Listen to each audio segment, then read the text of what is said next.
You can't replace part of the brain. Like, you treat them the same. The source of truth for the medtech industry. Coexists with the prophets. Robot understands things automatically. Number one show in the medtech industry. So Stryker got ahead of that and changed in the 90s, built $1 billion company that held up high, a lot of things. State of MedTech. Their host, Omar M. Khatib.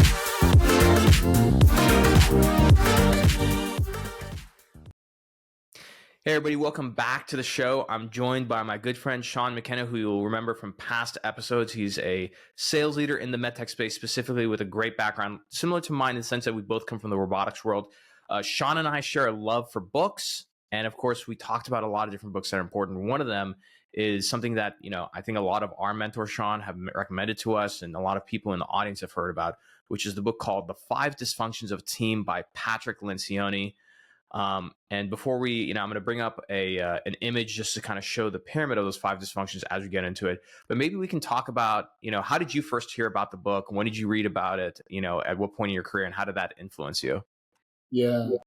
Well, thanks for having me back on, man. It's good to see you. Hope you're well. Absolutely, man. Yeah. It was leadership development at Intuitive Surgical was, it was something they zoned in on pretty early on.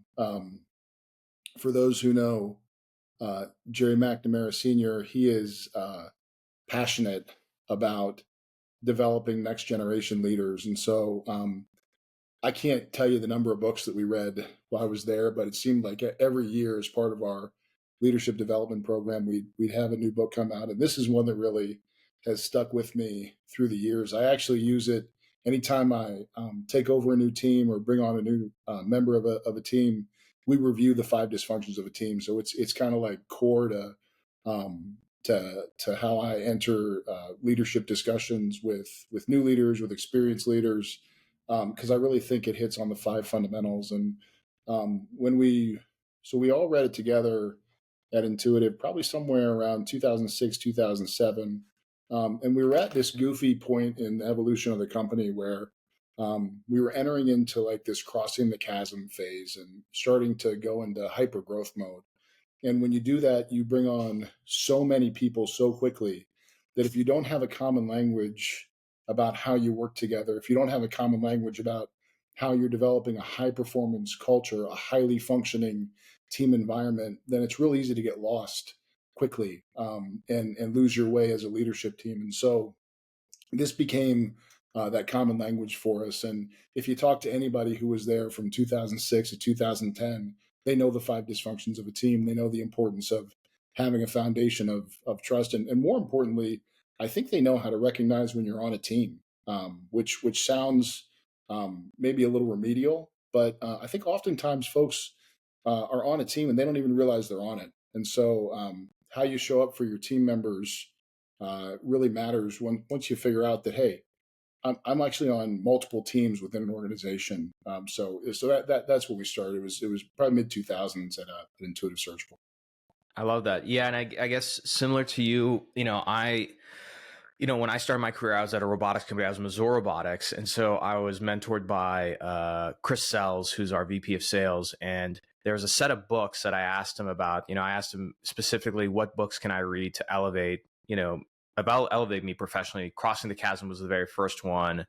But the other one was the 5 dysfunctions of the team. And for me to watch Sells in terms of how he not only led the team, but unified them, inspired people, etc., it really inspired me to try and emulate that. And so that's what kind of got me into the book. And unfortunately, in my massive library, I have it here, and I was excited to find it. Because usually in these books, I like write in them and everything. And I usually write a little note about what's going on in my life that year. I can't seem to find it. So it's somewhere in here. But you probably have eyes. That's okay. Yeah. Well, so, before we get into going into the 5 dysfunctions, you mentioned something very important, which is how do you recognize when you're on a team, or what is a team? It sounds like, again, a very simple thing, but I think defining that and framing it out is probably the most important thing before we jump into that discussion. I think it is important, man. And just a quick round of applause for Chris Sells. He was a mentor of mine in my early days at Intuitive, one of the most dynamic, best leaders that I've ever met in this space, and he's definitely missed. anybody who's had a chance to have their lives touched by him is better for it. So definitely appreciate that. Yeah. So he was Chris. I gotta just say, like, Chris Sells was like a guy out of a movie, right? Like, he was just a like larger than life, like literally out of like a movie, you know. yeah, So yeah, but we were in a training class. It was 2006. He was doing a capital leadership training class, and essentially you had a bunch of 26, 27, 28-year-old dudes and ladies who were all trying to learn, how do I sell to an executive? And he walks in, man, and the room is set up for a role play. And there's a big long, executive table, and there's a bunch of different folks in the room playing a bunch of different characters.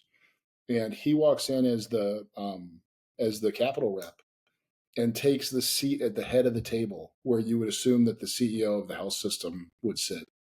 And the CEO, the person who's playing the CEO, walks in, looks at him, sees that he's in the CEO's seat, and just takes a different seat at the table. And at the end, we were giving him feedback like, man, you sat in the CEO's seat. He said, look, I sat at the head of the table because it's my meeting. And that's how I'm going to approach this. I own the room. I'm the executive in the room, equal business stature. So yeah, he was one of a kind, man, for sure. that's amazing. So yeah, sorry to take you off on a tangent there, but like getting back. So how do you define a team, and how do you know when you're actually on a team? Yeah. So I was prepping up for this, and I looked through a bunch of different definitions of what a team is. There's a website that's ask.org, and I think I like this definition.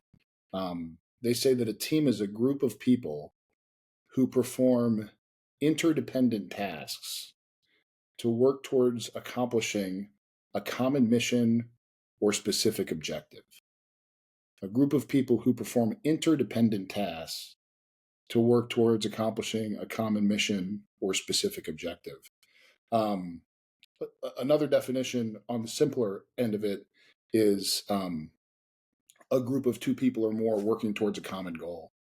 But I like the word interdependence. So another book that I'm a huge fan of is The 7 Habits of Highly Effective People.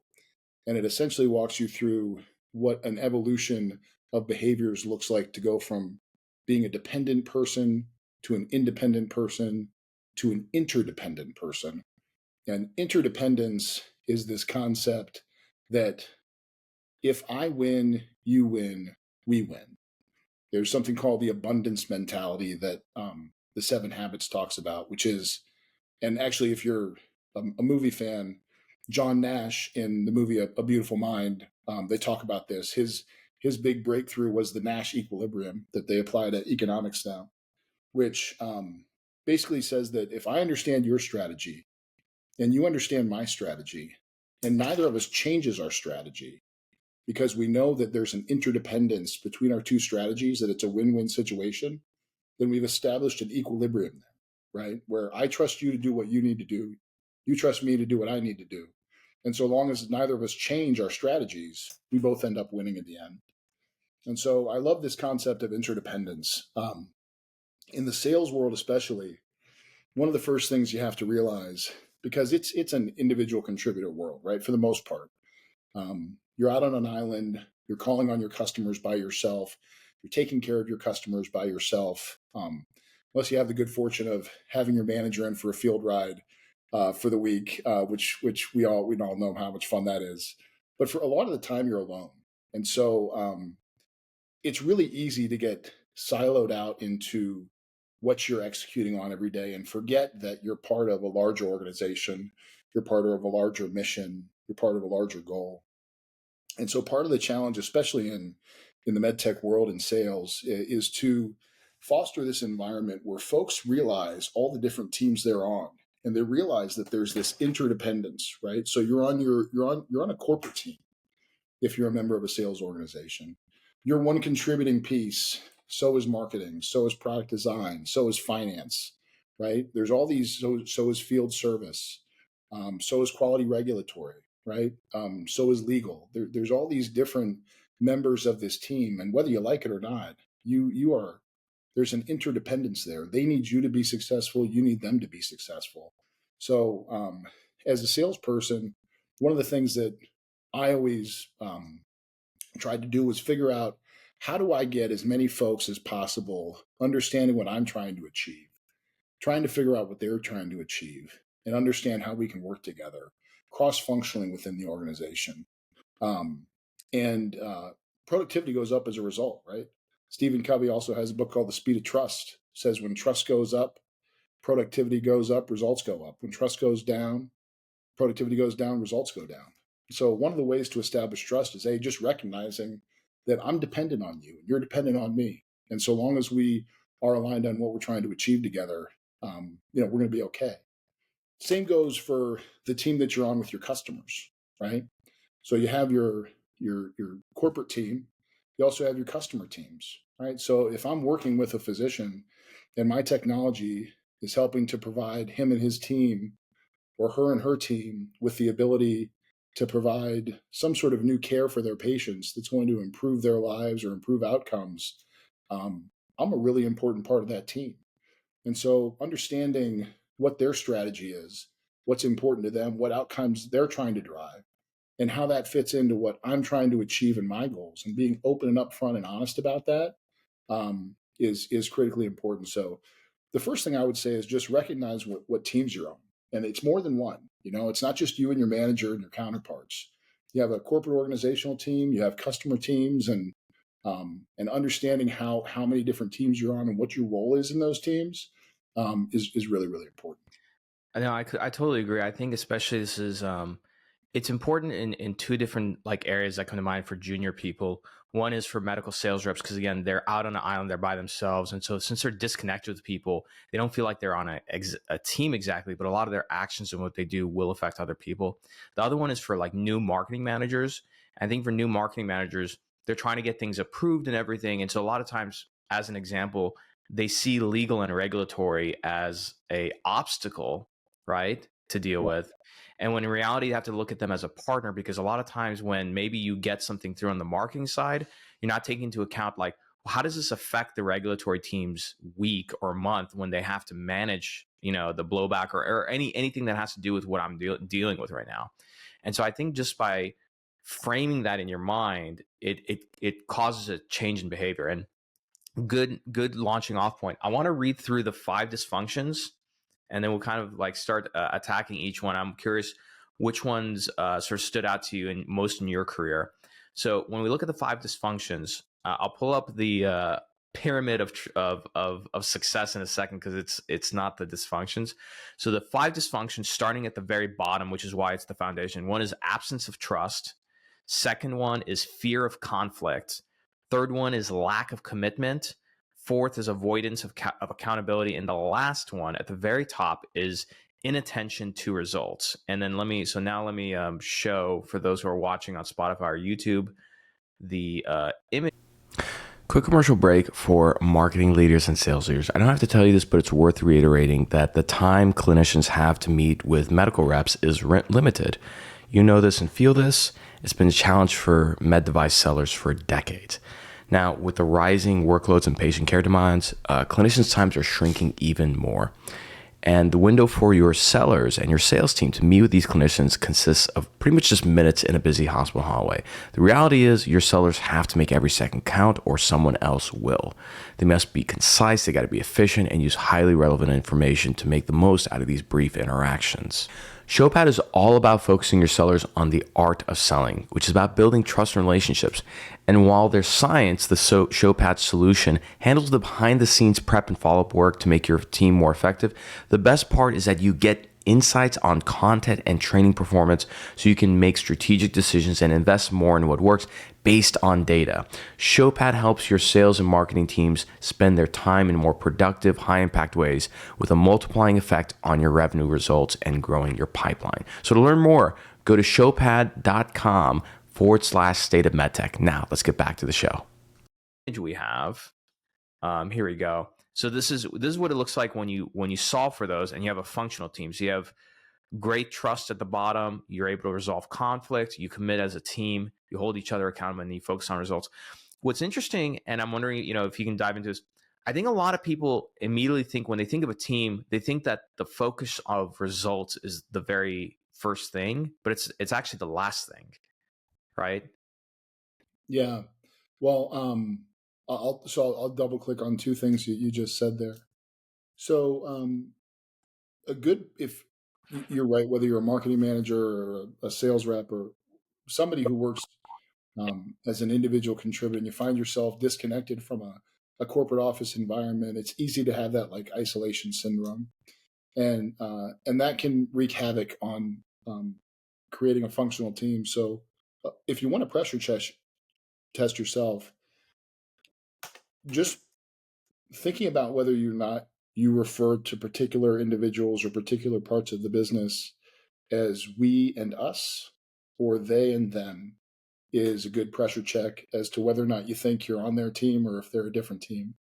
And if you're saying they, them, you don't believe that you're a member of that team. But if you're part of a corporation, you are, right? And if it's very easy to get siloed into, in sales, folks will joke that XYZ is the sales prevention team, right?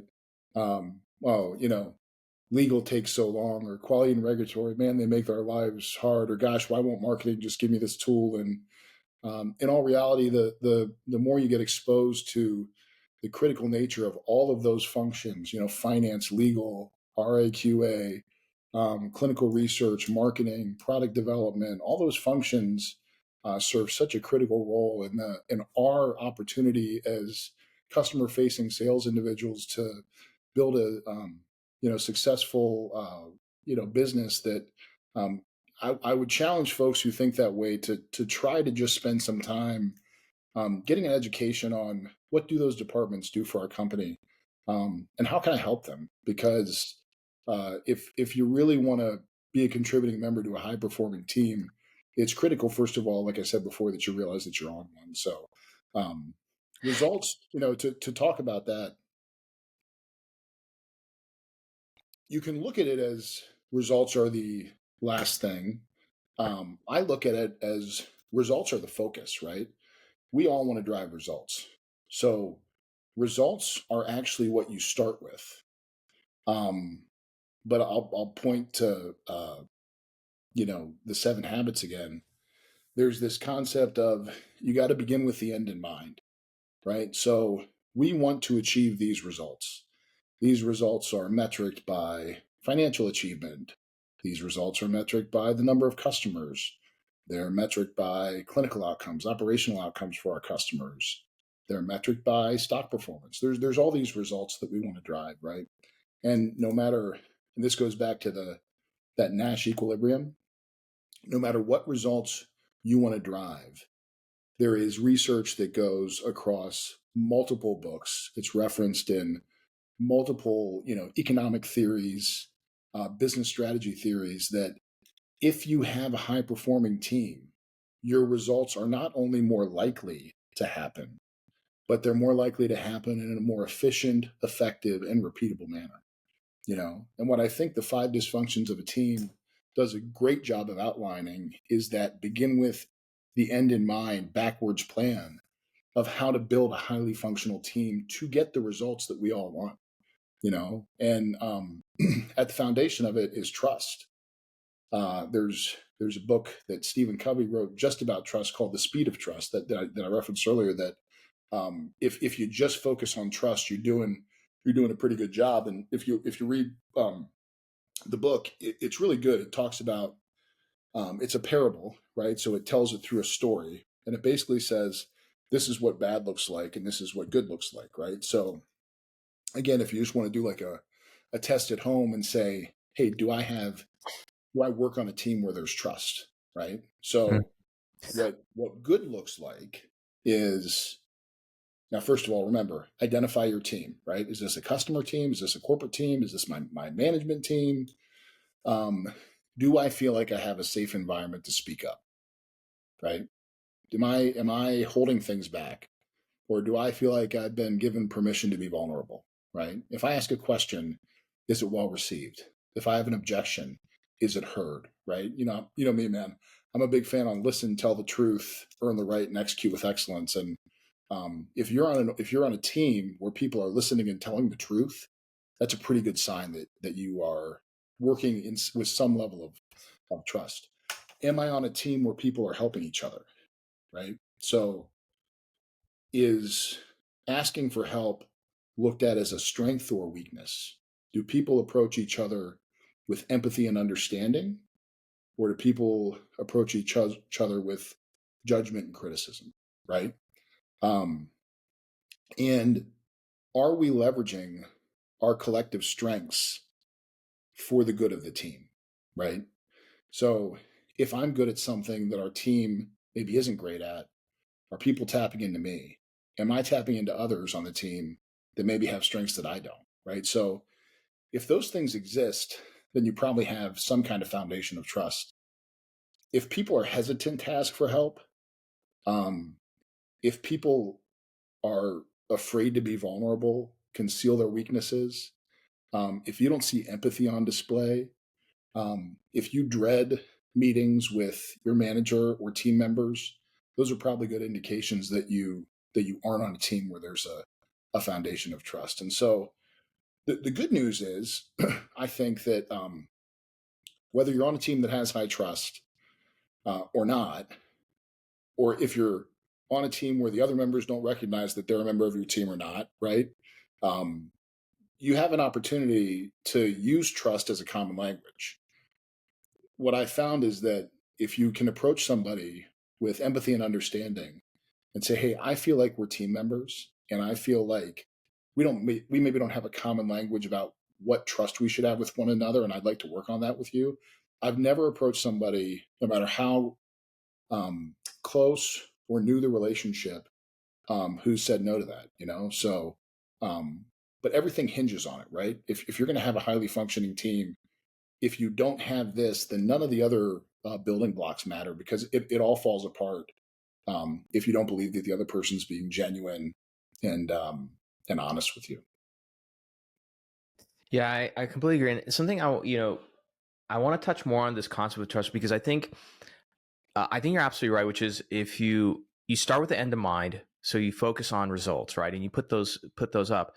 The thing with results, though, is that it's a number. It's a sort of arbitrary thing.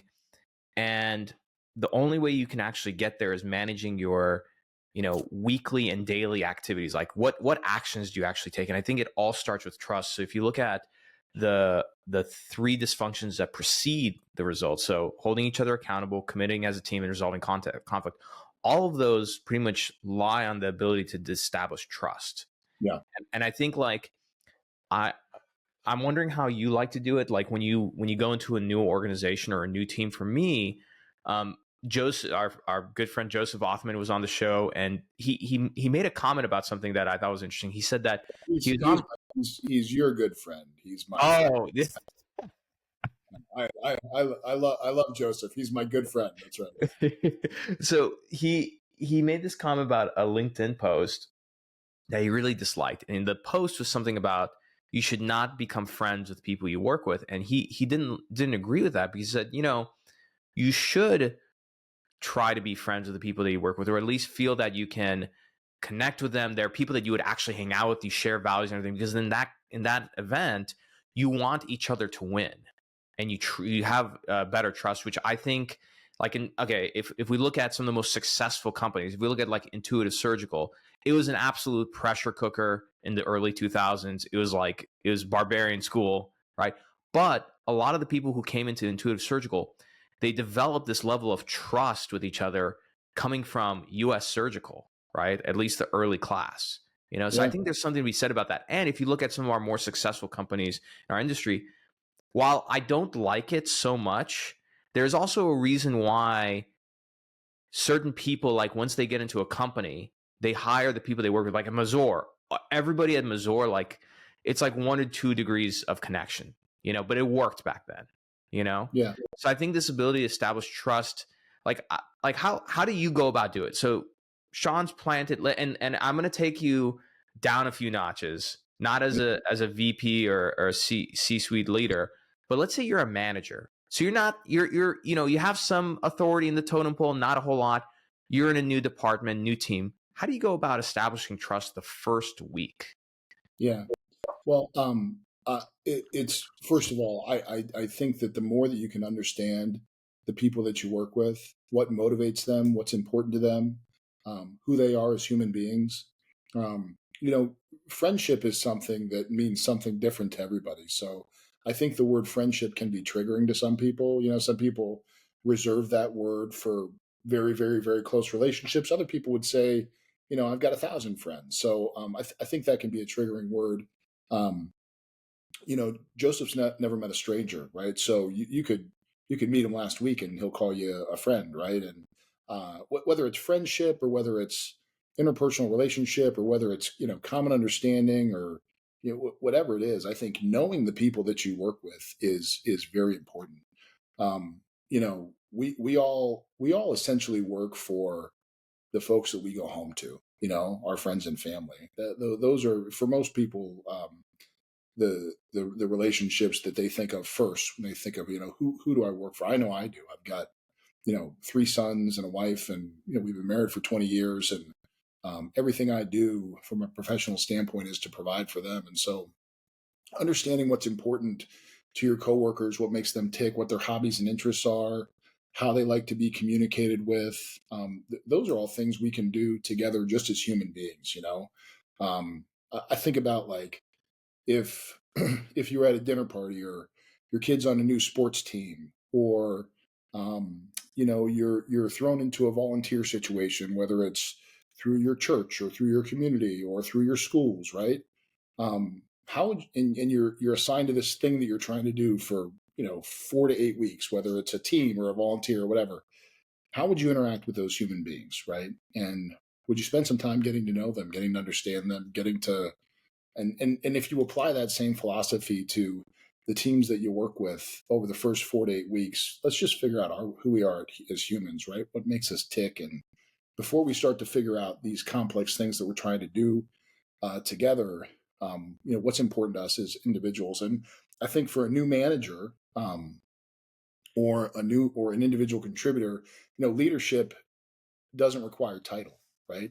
So you can take the time to reach out to your coworkers or as a new manager with your team and do what we would call a whiteboarding session, right? So this is who I am. This is what I stand for. This is why I'm here. This is what's important to me.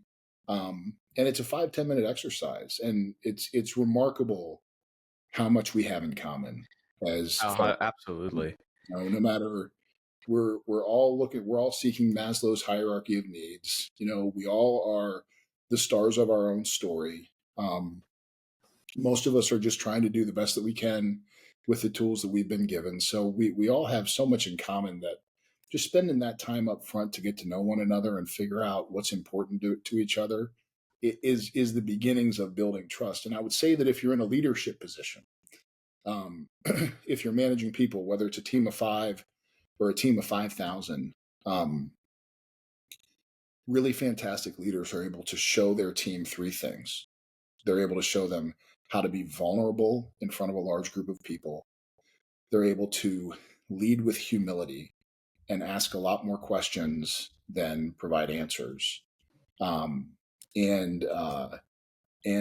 they're able to demonstrate empathy, which is the philosophy that somebody is experiencing something in their lives that you have no idea about, and how they show up, right, is informed by what they're experiencing behind the scenes. And so I'm going to have empathy for folks if they show up in a hard place, and first seek to understand what's happening with them, but before I try to help them. So Totally. Humility, empathy. Any human being can lead with those 3 things and establish this foundation of trust. Yeah, and I think it's one of those things where I think there are tactics, and I do want to share one of those tactics because, at least earlier in my career, I was very interested in persuasion and these kind of things and corporate dynamics. But I think the other thing is that on one side, there's ways where there's nothing wrong with coming up with a system, I think, right, for certain things. Like former CEO of Microsoft, so Steve Ballmer, he has this amazing network, and he was asked, like, how do you manage it? Like, how do you have these relationships? I mean, he was just very honest. He's like, I have a spreadsheet. And so, like, I think there's nothing wrong with that. But I think the other side of it is that you have to adopt the behavior of actually caring. And so I think, like, as an example, I'm going to use being a young marketing manager, because when you're a marketing manager, you're in corporate HQ and you're seeing everything in the organization. You're dealing with all kinds of people. I always tried, when I started a new company, whoever outside of my own team I was going to be interacting with, like, let's say there's one or two people I'll be interacting with in regulatory, somebody from legal, somebody from R&D and stuff.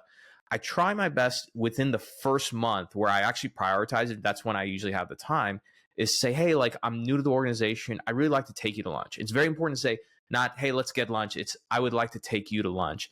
And you have lunch with that person, and you literally just get to know them. Just like, how did you get this company? What kind of things are you into and everything. I feel like that immediately starts to establish trust. But then the flip side of it is that I try as quickly as possible to tell people about myself, and sometimes even there's a tactic in persuasion where if you tell somebody, like, hey, I kind of want to share a secret with you, right? It could be something random, like, hey, I want to share a secret. Like, actually, I'm like really afraid of blood. Like, I hate blood or something. I'm not afraid of blood, by the way. But stuff like that, it actually human beings mimic each other. And so when you start with being open about something that might be even a little bit embarrassing, or whatever it might be, the other person's prompted to mimic that behavior, whether if it's sharing. And that's kind of why in sales, although I think it's done wrong many times, it's like, oh, start with small talk and everything. It's like, yeah, that sometimes works, but there's a psychology to that. Something I just brought up, I think you'll find this fascinating, is that while we were talking, I pulled it up, and of course it makes sense. I pulled up Maslow's hierarchy of needs and superimposed it next to the 5 dysfunctions of the team, or at least the five functions of a team. Okay, so I'm gonna show you this. Okay, and it's really fascinating. By the way, interesting fact is, for Maslow's hierarchy of needs, it's like it's a really interesting. Who pays for that, right? The people who pay for that is the media and ad industry. So always know, like, some of the best psychology experiments from back in the day, they were bankrolled by like media or like somebody who wanted to sell something. Yeah. So all right, let me pull this up. It's actually really interesting. See, now the show's definitely becoming more Joe Rogan-esque. We're just pulling up random stuff, but this is what makes it fun. So here we go. So for those who are not watching and you're driving the car, I'm going to start at the bottom of both pyramids. So on the functions of a team, building trust, Maslow is psychological, physiological needs like breathing, food, water, shelter, clothing, sleep. Next is resolving conflict. On Maslow's hierarchy, it's safety and security. Then we have commit as a team. On Maslow's hierarchy, it's love and belonging. Then we have hold each other accountable on the functions of a team. Maslow's, it's self-esteem. Self-esteem as defined by confidence, achievements, respect for others, the need to be unique. And then the top of it, which is focus on results, you have self-actualization.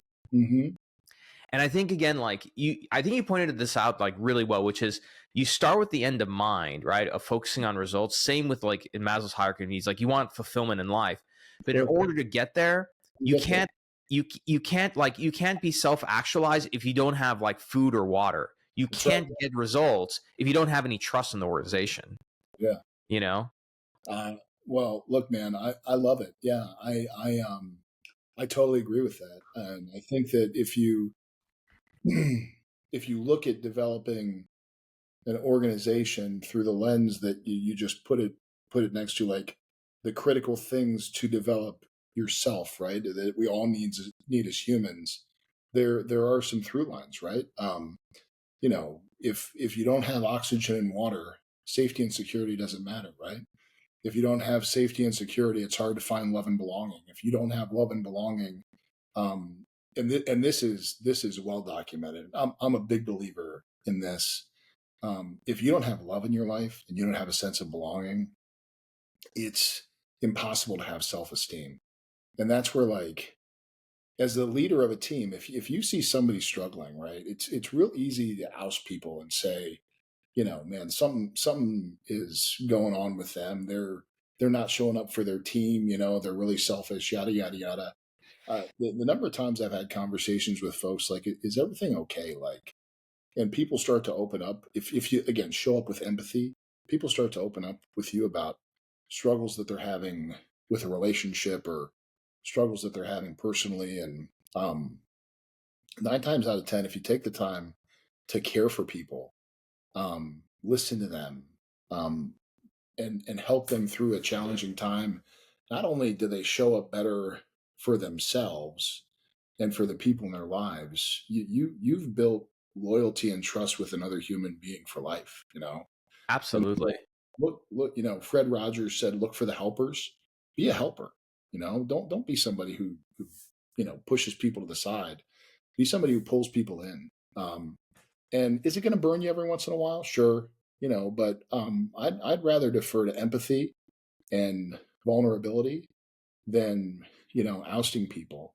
If I can help somebody on their path to self-actualization, I'm being a good team member.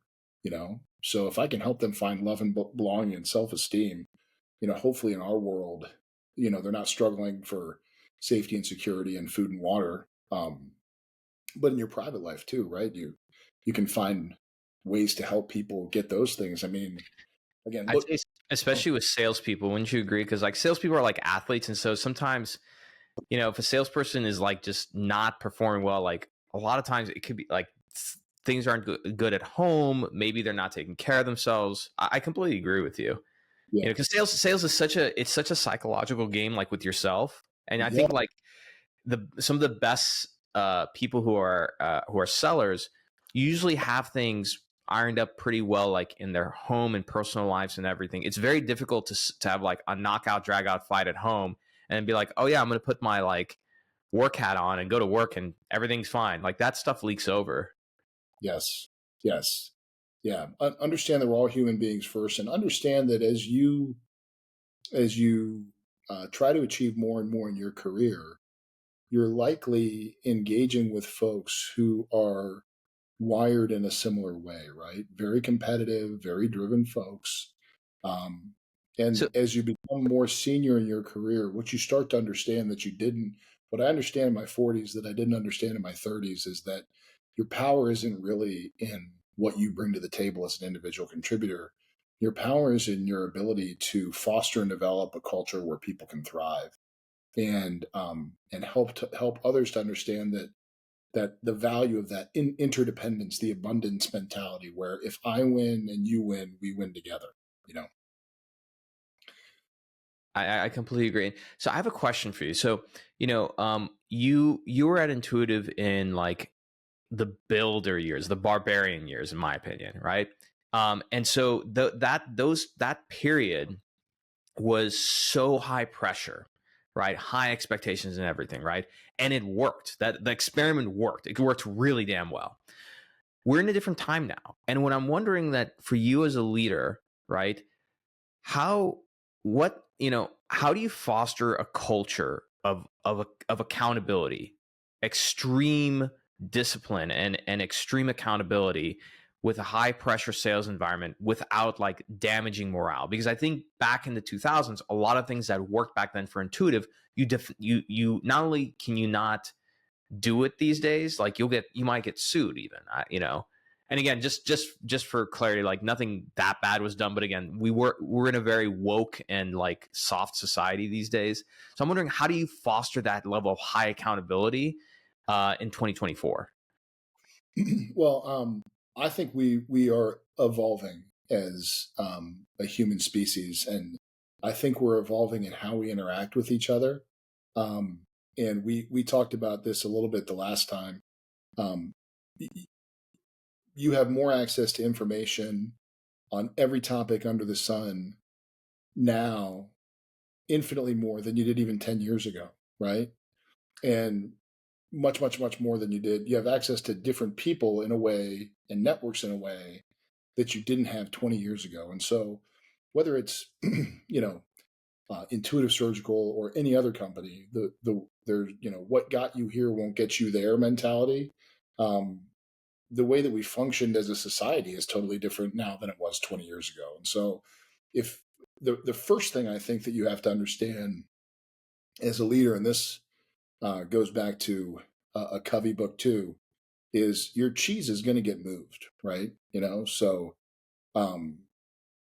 if you're not evolving and staying in tune with what your organization needs from you, what your people need from you, what your customers need from you, what the market needs from you, if you're not evolving and trying to get better and improve, you're either growing or you're shrinking, right? And growing requires that you evolve as a leader. And so the good news is, and this comes through family therapy that my wife have gone through with some of our kids, which, by the way, I'm a huge proponent of therapy. Like staying in tune to your mental health. If you really want to be a phenomenal leader, get in tune with your mental health. Would be a recommendation.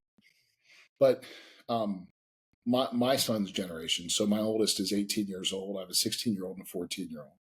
And their generation is so much more in tune to who they are and how they are positioned in the world than I was, and certainly infinitely more than my dad's generation was. And so, folks coming out of college have an awareness of the world around them and how they work within it in a way that it would have been impossible for us to know, right? And so it goes back to what we just talked about. If I assume that I know what a kid coming out of college wants and needs, and I assume that I understand the world that they live in because I went through it 20 years ago, I'm doing everybody a disservice. But if I take the time to do a whiteboard session with them, listen to them, understand what their truth is, where they're coming from, I'm building that foundation of trust. So the 5 dysfunctions of a team, the foundation of trust, that rule applied 20 years ago. It still applies now. But how you show up for folks and how you engage in building that trust may be a little different. It may require a lot more listening and a lot less telling, but the foundation is the same. And Omar, if you apply your Maslow's hierarchy versus 5 dysfunctions side by side, if water and oxygen are necessary for life, trust is necessary for a highly functioning team. The next thing is safety and security, right? Then is that the next thing? Safety and security? Is that the next? Let me see. The next thing is, so you have trust. Oh wait, no. On Maslow's hierarchy of needs. Hold on. Let me pull it back up. Yeah, you're right. Safety. Yeah. So it's physiological needs, safety, and security. All right. So this is where it starts to get a little challenging. So I actually think establishing trust, there's a lot of great templated ways to establish trust, right? I think one of the hardest things to overcome in a highly functioning team is this fear of conflict. Trust is challenging to earn, and it's easy to lose. And if you don't understand how to facilitate healthy conflict with your teammates, it can be viewed as dissenting opinion, criticism, and it can erode trust if you don't do it the right way. So I would say that one of the best things you can do as a new leader is figure out, how can I facilitate an environment that allows for healthy conflict? And Jerry Sr. Told us this at Intuitive so many times that it's ingrained into my brain. It's okay to be hard on the issues, right? But you can't be hard on the issues and hard on the people, right? So if you're a teammate of mine and I trust you, and I trust you enough to tell you the truth, it's okay for me to point out an opportunity that we have to get better, right? It's okay for me to point out something that we disagree on because we have this common purpose, right? This result that we're trying to drive to. But if I come down on you as an individual and question your commitment to the team, question the trust that we've built with one another, in an effort to try to get you to change a behavior, which is a lazy way to try to motivate people, right?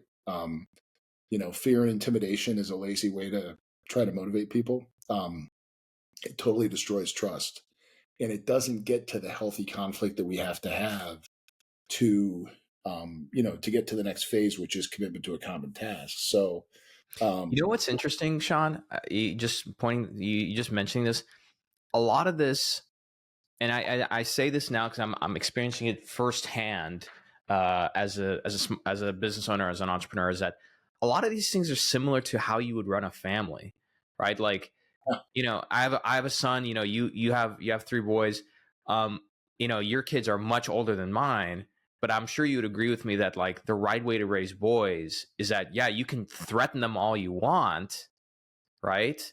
But that's not going to make sure that they, stay away from gangs and, all the bad things in the world. You have to establish trust, right? Yeah. And I think there's this balance. I feel like it's similar to the professional world where as a father, I want my son to look at me as, as somebody he can trust. He can come to me when something's wrong. He shouldn't feel embarrassed or afraid or anything. But at the same time, there's a line where I'm not his buddy, I'm his father, right? And I think it's the same thing like working in a company as a leader, where you want your team to feel like they can trust you, they can come to you, all these things, but there's still a line where it's like, hey, at the end of the day, you have to remember that like you report into me, and so there has to be this level of respect that like we don't, there's a line that we don't cross. Yeah, 100%. There is so if you think about, and I'm going to take this from from fiction and nonfiction media, but if you think about folks who are in like hypercritical life or death situations, right, or situations where there's a lot on the line, where big decisions have to be made, conflict is a part of it, right? So if you're a fan of Stephen Ambrose, Band of Brothers, if you've seen that series on HBO, they come into so many scenarios where there's no clear black and white answer, and they engage in healthy conflict as a leadership group to determine the best course of action forward. Nobody's feelings get hurt. They're all very honest and open, and then when they all align on, when everybody's been heard, they can align on commitment to a common task, right? They have an action plan that they're going to move forward with. On the fictional side of it, if you look at like a show like The West Wing, where independent of politics, right?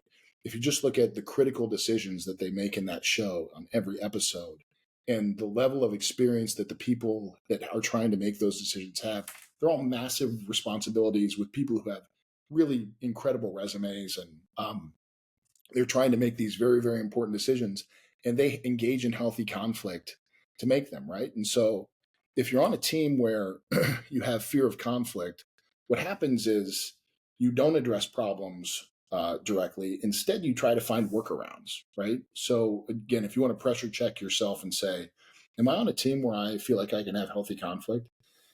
If you're developing workarounds, if you're not confronting tough issues and behaviors head on, right? If you have frustration that builds over time because there's something that's occurring that could be done better, if you have lack of transparency, and if you're confused about what objectives are, those are all signs that you're on a team that isn't engaging in healthy conflict, right? If you're on a team where it's like, hey, if somebody raises their hand, again, this has to do with trust. Hey, I don't understand that objective. I'm not sure I agree with it. Can you explain it to me so I can get on board? Because I don't want to commit to something if I don't understand it. If you can confront problems and issues quickly without any drama, if you can work together to develop practical solutions to real problems. And by the way, every week there are real problems that you have to address if you're on a team. If you can get input from team members without a lot of politics, right? People thinking, why did you ask that person and not this person? Those are all signs that you're on a team that can engage in healthy conflict. So I think that if I had some feedback for the author, I would say that this is more fear of crucial conversations. Conflict in its nature has a tendency to make people think of a fight, right? But this isn't a fight. There's two great books. One of them is called Crucial Conversations. The other one's called Crucial Conflicts. And it provides a template for how to develop a common language to engage in these really, really important critical decisions that we have to make together without politics, without emotion, and getting to the other side of it. So I think that if you're a leader and you can just work to develop an environment where there's trust enough to engage in healthy, crucial conversations, healthy conflict, man, you're doing better than most. I completely agree, and I think what's important, like if you look at, I mean, maybe not the best example, but it comes to mind, but like, you know, some of the things that like Elon Musk did at his companies, right? You know, they didn't shy away from conflict, and maybe some of those things were overdone. But I think the most important thing is that like business is very, very serious, right? It's, you know, when you have a company and you're in business, especially when you're venture backed, it's very much about surviving. It's about growth. It's, you know, and it's, you're dealing with like corporate Darwinism on a daily basis. So like you can't shy away from these conversations. And I think that the best way to give birth to creative solutions and ideas is to have those kinds of conflicts. I think like one of the books that I love, it's called High Output Management. It was written by Andy Grove, who was the chairman and president of Intel. There's a period where Intel was all into memories, right? That was like their business, and they're getting their, you know, butts handed to them by Japanese companies. And so they had to make a decision to say, okay, we're going to change our business. We're not going to do memories anymore. We're going to go into microprocessors, which wasn't like that clear back then. I guarantee you that decision didn't come as a result of having like inspiring conversation. It was probably a lot of heated debate and conflict and everything. But I think going back to what you mentioned that Jerry Sr. talks about, which is being hard on the ideas. And I think when you have, and again, the more I think about it, it's like actually, let me go back here. I wonder if you would agree with this. I think this is where a lot of companies in our industry, they make a mistake, right? Because let's face it, unfortunately, most leaders aren't having the conversation that you and I are having right now, right? I think the mistake that most medtech companies do is that they start here, like their bottom of the pyramid is we need you to commit as a team. You're going to hold each other accountable, and we're going to get results. That's it. But the reality is that in order to foster the environment that yields this, you have to have trust. And if you have trust, then by all means, people feel very open to get into a room and just like hash it out. Like, you know, at McKenna, the US team and the Israeli team, we used to have insane arguments, really intense debates, but we were on the same team. We felt safe, and we were like, okay, we got to figure out the best way to do X, Y, Z. And I think that because most companies start here, they don't think about how do we make it so that people have trust with each other, they're on the same team, etc. Then they're able to play along and figure out ways to have conflict, resolve conflict, etc. And then all these things sort of domino after that. Would you agree with that? I 100% agree with that. And I actually think commercial organizations who think they're paying attention and doing it well start as commitment as a team. There are commercial orgs that just point to the results and say, you know, come heck or high water, get these results, right? And so that is the opposite of fostering an environment of a highly functioning team. Now you're fostering an environment of a bunch of lone wolves who win at any cost. The end justifies the means is the mentality. And it's really, really hard to build anything of significant value that can scale if you do that. And I would actually challenge us to think about it again as who's my team, right? So even if I've developed trust and ability to have healthy conflict and commitment to common tasks and a level of accountability, and I'm paying attention to the results, and those results are what we want to achieve together as an organization, have I applied that same mentality to the customers that I'm working with? Do I have the trust of my customers? Have I been able to have healthy conflict with them? Do I understand the problems that I'm trying to solve for them? And have I been vulnerable and self-reflective as to whether or not our organization is showing up in a way that is best solving those customers' problems, which I actually think, Intuitive's done a good job of over the years. They've evolved as an organization. I do think that there are people there that would argue with whether or not they're still barbarians. I actually think they very much, in a lot of ways, still view themselves as barbarians, and I think it's helpful for them. We always had a saying there that you should never arrive, right? And they're not an organization that rests on their laurels. I think they're constantly trying to evolve and improve, and that goes back to the leadership. Dave and Gary and Henry and guys who have been there since the beginning, continuing to breathe life into that, right? That we can't let our egos get ahead of us. We have to maintain a level of humility and continue to evolve. And you talk about conflicts that shift the trajectory of an organization from one direction to another. Before I joined, but I've heard the story enough that it was in our executive pitches that we were trained on by Chris Sells and Jim Alexi. We would open it up and we'd show this growth curve in urology, and we'd say we weren't supposed to be here, right? Minimally invasive surgery with robotics was actually invented to revolutionize cardiac surgery. We were trying to take the old approach to mitral valve from the side and make it possible with long robotic arms so that you don't have to crack the chest open. We aimed for the heart and we hit the prostate. That was our tagline, which got a chuckle out of executives. But that decision from 1999 to 2003, 2004, to shift from really focusing on cardiac to focusing on urology was a massive choice that they made. And probably a lot of heated conflict and debate as to doing that. Like how many reps probably lost their minds because they were working on like getting the system into a big cardiac center.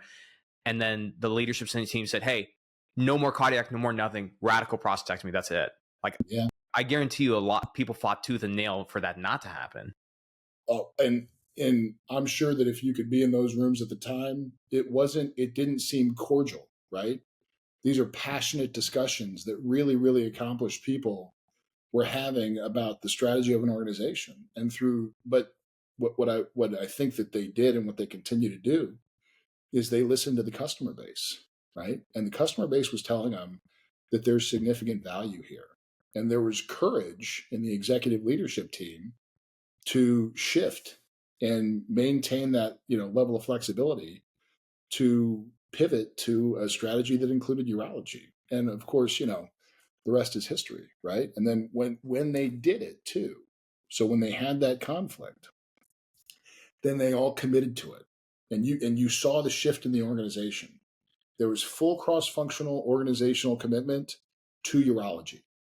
And over the course of 10 years, you went from 4% of patients getting a minimally invasive prostatectomy to over 90% of patients getting a minimally invasive prostatectomy, And then that fed into everything else, hysterectomy and general surgery and thoracic surgery and all the rest of it. So, but it was that courage of the team to know that we have to get through this conflict. Otherwise, we're not going to be able to organizationally commit to this common purpose, And then accountability was never a problem at Intuitive Surgical. There was definitely always a high level of accountability, and then the results speak for themselves. And something else I want to share, like just in my notes, because I love taking some of the things that we read about and finding like tangible examples of, and what makes it hard is finding tangible examples that most people in our industry will relate to. So one movie that I feel like every investor in our industry, and especially founder, they try to say like, oh, this is what we're doing in our business is the movie Moneyball. You remember that with Brad Pitt and stuff, where so what's interesting about that movie is that if you think about it, at the very beginning of the movie, so essentially, for those who haven't seen it, it's the Oakland A's. They're a terrible baseball team, but they hire some new guys that use statistics to pick out the best players who don't actually seem like the best players in mind, but they pick them for specific functions as a team, and they become wildly successful. So the part of the dysfunction of a team that movie hits on is at the very beginning, right? Which is the Oakland A's team management. They were initially focused, and again, I won't mention names, but there are a lot of medtech companies with leadership teams that are just like this, which is they have a management team that they're really focused on like traditional scouting and individual player stats, right? Versus team success. Okay. And the guys who got brought in, so Brad Pitt's character and then Jonah Hill, they faced a lot of resistance from scouts and coaches who essentially were trying to just prioritize their own opinions and, this is the key, reputations over the overall team performance, right? Mm-hmm. And then only when they shift to focus on data-driven decision making for the team's collective success, that's when they actually start achieving results. And I think a lot of times when you're some companies, I think, feel like, oh, we have a good environment of trust and we foster we have a lot of like debate and conflict. A lot of times those conflicts are being strongmanned by somebody who's just a louder voice in the room, who has more authority, and those conflicts are being driven mainly by opinion versus, again, like what you mentioned and Jerry Sr. talks about, which is like focusing on the problem and like just pressure testing that versus the people. Yeah, well, that's where, if you don't have the right leaders in place, the 5 dysfunctions of a team become impossible to overcome, right? And if you think about Moneyball, the scouts didn't trust the new methodology, not only because they didn't understand it, but because they viewed it as a threat, right, to their livelihood and well-being. And that is a very real thing, right? So if you're gonna evolve as an organization, part of what you have to be in tune with is the value that every member of the team brings to the organization, and it's up to you as a leader as you begin to rebuild and rebuild and rebuild through the phases of hyper growth. That you're being thoughtful about all of the phenomenal contributions that the folks in your organization have given you, and ensuring that there's a continued development path for everybody in the org if they want to continue to grow with the company, and some people won't. Some people will say, thank you, I've had enough. I like to be in an organization that is in the innovator phase or the builder phase or whatever, right? But being mindful and intentional about how you develop your organization. Think if the Oakland A's had come in Moneyball and said, hey, we want to involve you guys in this because we think this could be the next evolution, and come and learn this with us, rather than saying, I'm bringing in a new person and this is how we're going to do it, right? Would it have turned out differently? So could you have gotten the best of both worlds, right? I mean, now we're talking about a hypothetical situation in a movie, but it is, man. If you're going to build a big organization, you got to think about it, right? And that's that thing where trust is always at the foundation, and you can lose it just as hard as it is to gain. You can lose it so fast if you don't remember that it's human beings that make it all work, right? And the bigger you get, the more human beings you have to be thinking about. So. No, I completely agree. And, again, just first of all, thanks for coming on, for doing this. This is like a great idea. I really want to do more of these, but just kind of wrapping things up. If you were to advise somebody who's a new leader, right, entering an organization, other than trust, so establishing, we've kind of really nailed on that, which is establishing trust. After trust, what are some areas that you feel that you see most leaders make a mistake of when it comes to the 5 dysfunctions of teams? Like, any specific advice that you would give? Well, let's hit them real quick. So we talked a lot about trust, and we talked about the importance of having healthy conflict. So the 3 that we haven't talked about are commitment, accountability, and results. And I think that in all 3, your responsibility as a leader is to develop common language and clarity about what that means, right? And so when we talk about commitment to a common task, your responsibility as a leader is to make sure that each individual, each representative on your team in that organization understands what their specific responsibilities are to contribute to that common task. and that they're rewarded specifically for those things, right? So that has to do with job description, compensation, training, and individual objectives, right? So it's your responsibility to make sure that there's not a lot of ambiguity there. If folks know what they're supposed to do and they've been trained how to do it, and you're rewarding them with recognition, compensation, and additional responsibility for doing those things, then you're doing your job pretty well. If you find that folks are unclear about what they're supposed to do, or they're saying, I'm doing all this work, but I'm getting paid for something different, then you haven't done a good job of aligning your rewards and objectives and individual responsibilities with what your commitment is as a team. Accountability should not be manager to individual.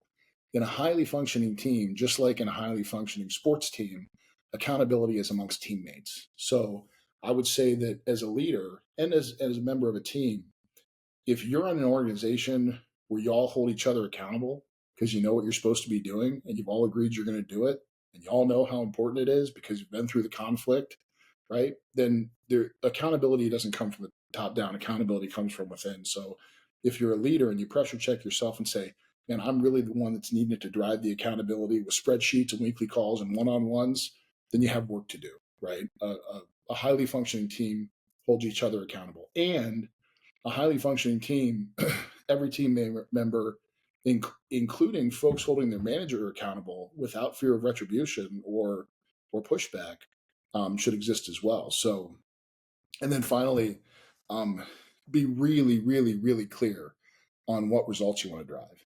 I think you mentioned earlier, results can be numerical, right? There's quotas, there's revenue numbers, there's number of sites, there's numbers of procedures, there's all these different metrics for success from a scoreboard perspective. But results can also be, what's my retention? What's my internal net promoter score?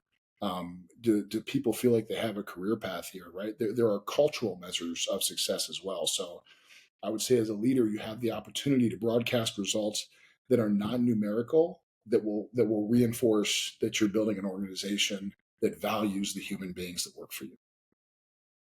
Completely agree. And really well said. Shawn, I want to thank you so much for joining us. And then before we let you go, you mentioned a few of them before, but for those who have either read or are going to read The 5 Dysfunctions of the Team, do you recommend a couple of books that serve as great companions along with that book? Yeah, I would say that Speed of Trust is a must read. I would say Crucial Conversations is a must read. And I would say that The 7 Habits of Highly Effective People is a must read. I think they're all really complementary to this. Fantastic. Well, I appreciate it. And for those listeners who are want to connect with Shawn, be sure to follow him on LinkedIn. No TikTok yet, so but give him a follow. So TikTok? Are you said that twice? Should I be on TikTok? I don't know, man. Like I'm on there just for my business, but like personally, I don't think so. Our customers are on there, Yeah. but don't worry. Shameless shout out, for medtech companies. You don't have to worry about managing that. Hire my company. We'll take care of your TikTok ad account. Maybe I'll hire you to manage my personal profile. You can give me some coaching. We're starting, some of the companies we work with, we're starting to do that where the CEO wants us to ghostwrite and everything, which we're happy to do. Cause you know what? It's not easy. You know what? Before we let everyone go, let me do a shameless admission about something. Even me, I have somebody who helps with, at least scheduling some of my content and everything. Cause it's not easy. Creating content and putting it out consistently it takes time. It takes work. You can't just like phone it in. So, but you make it easy, man. So they must be pretty good at what they do. I appreciate it. Talk about him a lot, man. You got to have Jerry McNamara Sr. in here to defend himself at some point. I know. Seriously, you know what? We are working on it. I hope it can happen. If you are listening to this and you're a friend of Jerry McNamara Sr., feel free to send him like a very nice note. It's just encouraging him that the people want him on the show. So So that shout out I just gave either is going to hopefully help or it's going to just like shut it down. So we'll see. Either way, I've found him to be a very good guy. I'm sure he'd love to be on. He's a great guy, and I'm very grateful to him for the friendship and mentorship he's provided me in my business over the last couple of years. So, but that anyway. Yeah. Well, that being said, thank you to the audience for listening. Be sure to subscribe, give the show 5 stars, and we'll see you all next time. Thanks for checking out this episode. If you want to do me a big favor and join so many other people who have helped grow this podcast, take a second and look below. If you're on Apple, give us 5 stars and write a short review. If you're on Spotify, just give us 5 stars. And if you're on YouTube, hit the like button. And most importantly, if you can, subscribe. We release so many different episodes that you may miss. Be sure to subscribe and turn your notifications on. You get extra points with me if you subscribe across all 3 channels. Thank you so much. And if you felt like this episode helped you, send this to somebody who'd really enjoy and appreciate it. Share and spread the love. We'll see you all next time.